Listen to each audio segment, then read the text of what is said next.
Shalom dan selamat pagi. Bersyukur kepada Tuhan kita boleh ada kembali dalam program Doa Pagi GPDI Budi Mulya. Mari kita siapkan hati kita untuk bersyukur kepada Tuhan dalam doa pagi ini. Haleluya. Oh haleluya, terima kasih Tuhan. Haleluya, kami boleh bersyukur kembali kepadamu atas segala kebaikan Tuhan, penyertaan Tuhan dan perlindungan Tuhan sepanjang malam.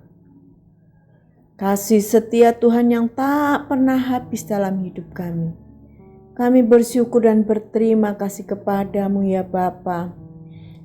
Terima kasih. Kebaikan-Mu tak pernah habis dalam hidup kami. Anugerah-Mu tetap Tuhan bagi kami. Terima kasih. Bukan oleh kuat dan gagah kami boleh ada pada pagi hari ini.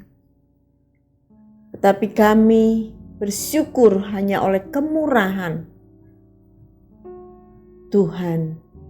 Kami boleh memiliki kesempatan hari ini untuk kembali kami menikmati berkat-berkat-Mu. Terima kasih Bapa. Terima kasih Yesus. Terima kasih Roh Kudus. Biarlah kami pagi hari ini sudah mengucap syukur kepadamu. Dan kami akan mendengar firman-Mu. Urapi hamba-Mu yang pagi ini bertugas menyampaikan sebagian daripada kebenaran firman-Mu. Tuhan, hamba-Mu tidak ada apa-apanya, tapi kami percaya kami boleh Tuhan pakai menjadi alat menyampaikan kebenaran firman-Mu. Tuhan yang menolong. Tuhan memberkati juga setiap orang yang mengikuti acara ini, yang mendengar Tuhan. Mereka boleh dikuatkan, mereka boleh diberkati oleh firman Tuhan pagi hari ini. Terima kasih Bapa, terima kasih Tuhan Yesus. Kami boleh bersyukur dan kami akan memulai pemberitaan firman-Mu. Di dalam nama Tuhan Yesus Kristus, kami mengucap syukur, kami berterima kasih. Haleluya. Amin. Sekali lagi shalom dan selamat pagi. Bapak Ibu yang terkasih, hari ini kita bertemu dalam acara program Doa Pagi dari GPDI Budi Mulya.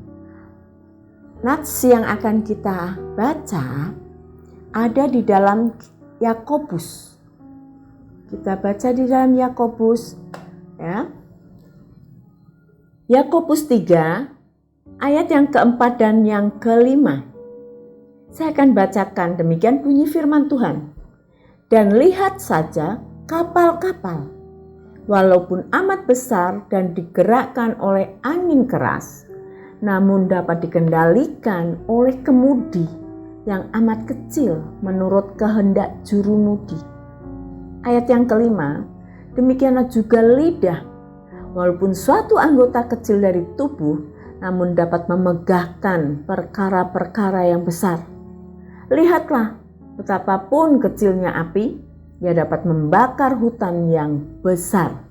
Puji Tuhan. Dua ayat ini menjadi bagian kita pagi hari ini. Bapak Ibu, ayat yang keempat tadi, ayat ini bukan sedang membahas tentang alat transportasi atau sedang membahas tentang pelayaran. Namun ayat yang keempat tadi yang seperti kita baca adalah ayat untuk mereferensi ke ayat yang berikutnya, yaitu ayat 5. Jadi di ayat yang keempat tadi dikatakan kapal. itu dikemudikan melalui kemudi yang diatur oleh jurumudi. Kapal itu bukan barang kecil. Kapal ini besar. Bahkan dia berlayar di laut luas. Tapi dia dikemudikan oleh bagian yang kecil, yaitu kemudi. Walaupun dia menghadapi badai besar di tengah laut lepas, kemudi ini berperan. Di mana jurumudi akan menggunakan kemudi ini untuk mengarahkan kemana kapal ini akan lanjut berlayar.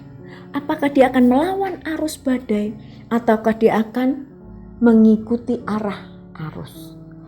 Akan dibelokkan ke kanan atau dibelokkan ke kiri? Kemudi yang kecil tadi di bawah kendali dari jurumudi, dia bisa mengatur kapal yang besar, yang memuat banyak barang, yang memuat banyak orang di tengah laut lepas. Nah saudara, demikian ayat yang 4 tadi ya. Kemudian kita akan masuk di ayat yang kelima, bahwa demikian juga lidah, walaupun suatu anggota kecil dari tubuh, namun dapat memegahkan perkara-perkara yang besar. Saudara, lihat tadi dengan kemudi kapal, sekarang adalah lidah yang adalah bagian kecil dari tubuh ini. Adalah organ yang bentuknya, wujudnya, beratnya, besarnya itu hanya kecil dibandingkan seluruh tubuh.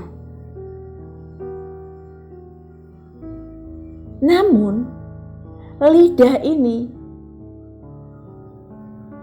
punya otoritas, punya kemampuan, ya, yaitu memegahkan perkara-perkara yang besar.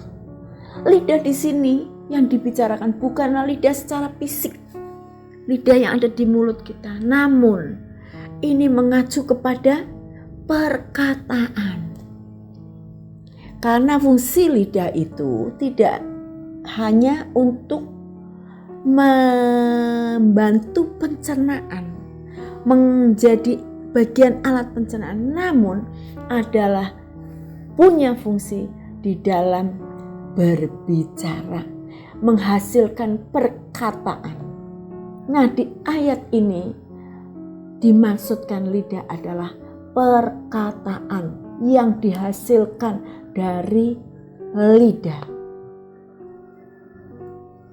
Saudara, tadi dikatakan hal yang kecil, ya, organ yang kecil, tapi memegahkan perkara yang besar.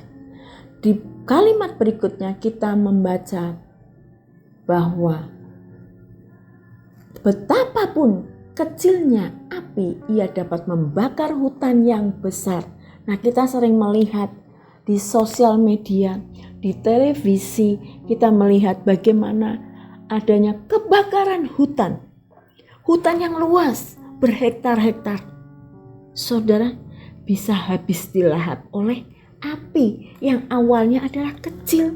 Kesalahan orang membuang puntung rokok, kesalahan orang bermain api, membakar sampah, itu api kecil. Tapi dia begitu, dia bisa melahap hutan yang berhektar-hektar. Demikian dengan lidah atau perkataan. Lidah ini bisa menghasilkan perkataan yang mempunyai makna. Maknanya apa? Lidah ini bisa mengeluarkan berkat. Lidah ini bisa mengeluarkan hal-hal yang baik. Lidah ini bisa mengeluarkan sesuatu yang positif, yang membangun, yang memberikan dorongan, motivasi, nasihat. Namun di sisi lain, lidah ini pun bisa keluar dari lidah ini adalah kutuk, caci maki, sumpah serapah, hal-hal yang negatif, hal-hal yang merobohkan, hal-hal yang membuat orang lain sakit hati, hal-hal yang membuat orang lain cemburu. Jadi saudara, lidah ini punya kuasa. Perkataan yang keluar dari mulut kita, dari lidah kita, punya kuasa. Pada saat saudara munculkan perkataan-perkataan negatif, perkataan-perkataan amarah, perkataan-perkataan sumpah serapah, maka ada banyak orang yang sakit hati, ada banyak orang yang malu, ada banyak orang yang minder. Namun di sisi yang lain, di mana perkataan-perkataan yang keluar dari mulut, dari lidah kita adalah perkataan yang memberkati, perkataan yang menyembuhkan, perkataan yang membawa sukacita. Saudara, jadi lidah kita, perkataan kita, itu perkataan yang mana? Kalau kita adalah anak-anak Tuhan, sudah seharusnya kita ada di perkataan-perkataan berkat, perkataan-perkataan rohani, perkataan-perkataan yang memberikan dorongan. Oke saudara? Karena melalui perkataan ini terjadi hal-hal yang luar biasa. Kita boleh membaca untuk mengakhiri doa pagi ini. Kita baca di dalam kitab Bilangan yang pasal yang ke-14 ayat yang ke-28. Katakanlah kepada mereka, demi Aku yang hidup, demikianlah firman Tuhan, bahwasanya seperti yang kamu katakan di hadapanku, demikianlah akan kulakukan kepada ini saudara. Jadi perkataan apa yang kita keluarkan, kita sampaikan kepada Tuhan, itu Tuhan mau buat saudara dan saya. Kalau saudara perkatakan kutuk, amarah, maka itu yang terjadi. Tapi kalau kita perkatakan sukacita, berkat, nasihat, membangun, maka itu juga yang akan terjadi. Jadi saudara, perkataan dari lidah kita itu punya kuasa. Kuasa, baik itu kutuk ataupun berkat. Tetapi anak-anak Tuhan, saya percaya kita akan memilih bahwa apa yang keluar dari mulut kita, dari lidah kita adalah perkataan berkat. Haleluya. Kiranya firman Tuhan cukup sampai di sini untuk pagi ini. Kiranya memberkati kita semua. Mari kita sama-sama berdoa mengucap syukur. Terima kasih Bapa yang baik. Terima kasih Tuhan Yesus. Kami percaya kalau Engkau sudah menolong kami sepanjang malam sampai pagi ini. Kami sudah berdoa. Kami sudah mendengar firman-Mu. Tuhan, biar Engkau akan memberkati langkah-langkah kami sepanjang hari ini. Aktivitas kami. Tuhan pelihara, Tuhan menjaga. Kiranya Tuhan firman yang kami sampaikan sedikit, tapi biarlah Roh Kudus akan bekerja pada setiap yang mendengar, semuanya akan diberkati. Di dalam nama Tuhan Yesus Kristus kami mengucap syukur, kami berdoa. Haleluya. Amin.